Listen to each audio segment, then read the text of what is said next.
It is one of the few ship models that testifies to the cruel, dehumanizing, organized traits in people the Dutch were involved in.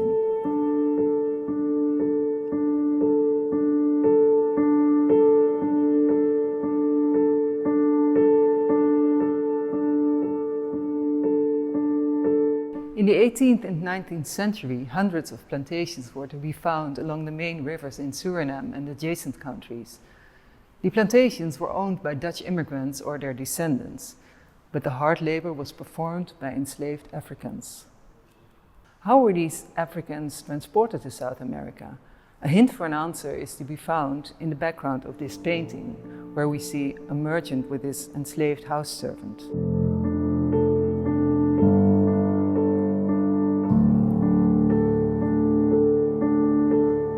My name is Tirza Mol and I'm Junior Conservator of Ship Models. I'd like to tell you something about the vessels the Dutch used for the transatlantic slave trade.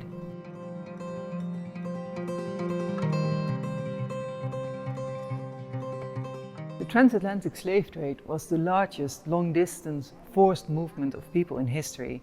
It spanned the 16th through the 19th century, during which the Atlantic Ocean was a commercial highway for human trafficking. The Dutch trading companies got involved in the slave trade in the early 17th century. Eventually, they transported over or around 600,000 Africans to South America. These Africans had been captured in wars or in raids in villages, and from the moment they were enslaved, they were dehumanized and treated as merchandise.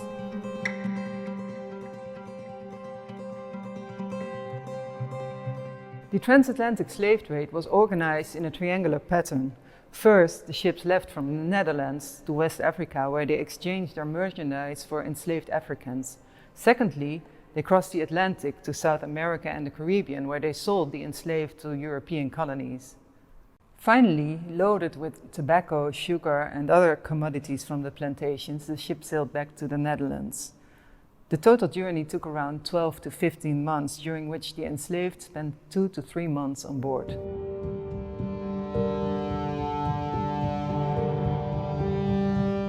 The general notion is that the Dutch trading companies used regular merchant ships, which, upon arrival in West Africa, they adjusted for the transport of human cargo.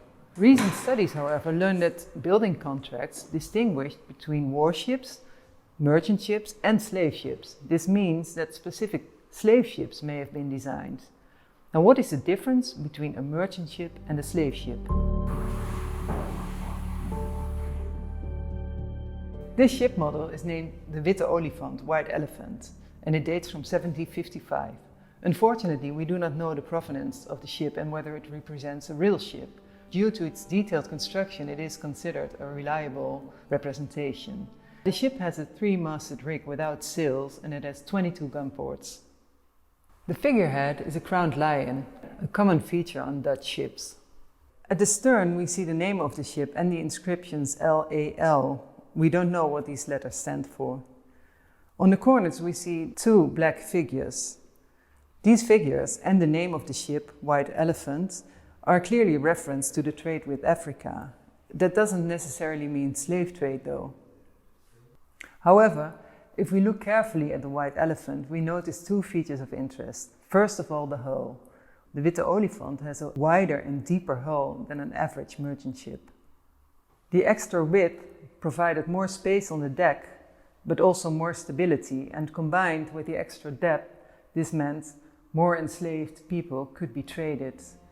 The captain was paid per enslaved that was delivered alive in a reasonable condition, and both were not evident.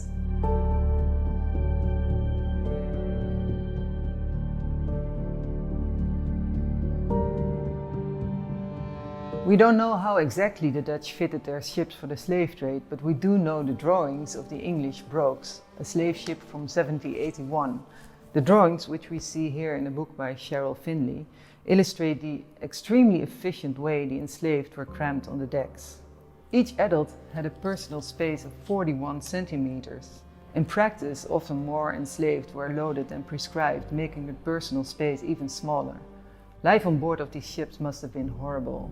So, slave ships had a wider and a deeper hull to carry more people, but a ship with a wide hull is slower than a ship with a slender hull.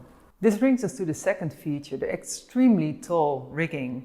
Ships of the time had masts that were extended with 2 topmasts. The White Elephant has an extra mast, which permitted to carry more sail, thus compensating for the loss of speed caused by the wide hull.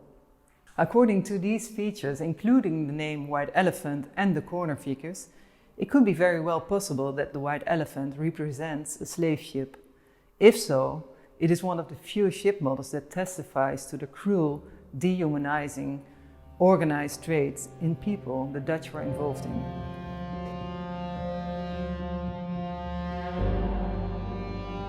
If you want to know more about the topic, please come and visit the Rijksmuseum for the exhibition Slavery, starting the 12th of February next year.